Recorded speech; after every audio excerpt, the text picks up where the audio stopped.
vezes maior do que a Terra. Irá passar no dia 21 de dezembro, frente à Terra.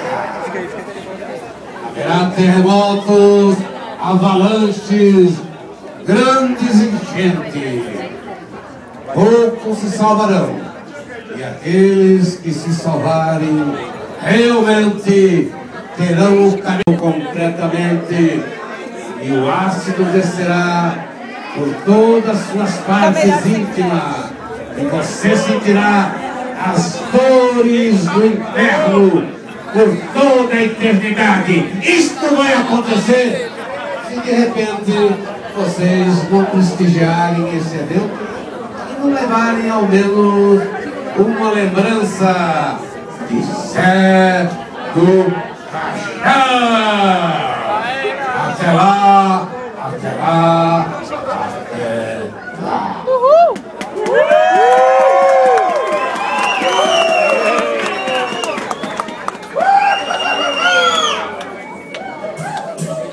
É o Zé do Caixão aqui no Madeira.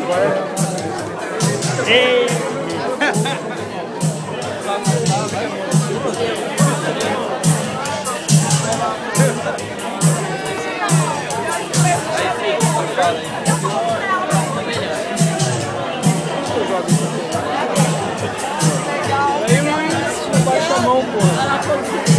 Olha aqui, ó. Puta, vocês fazem.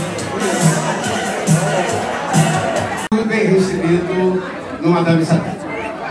Então, meus agradecimentos aos donos, realmente aos sócios, aos que fazem parte da equipe e a todo o público em geral que está aqui presente diante da minha apresentação. Muito obrigado. Bom, esse é o maior, né? Exatamente. Cineasta brasileiro, vivo, um dos caras que, quando eu já era criança, já ficava com medo de assistir os filmes do Zé do Caixão. Então, eu entrego para você com o prêmio. Isso aqui é muito pouco para você, mas a consideração que a gente tem por você é muita. Obrigado, senhor Mojica, por estar aqui no Madame. Muito obrigado. Parabéns. Obrigado. Muito obrigado. Gente, depois disso, realmente, para mim isso tem um valor muito grande. Vindo daqui, do Madame Satã, eu acho muito importante. E diante desse público maravilhoso, que realmente se diverte, pulam até cair de cansaço no chão, mas estão sempre alegres e sempre de bem com o seu semelhante.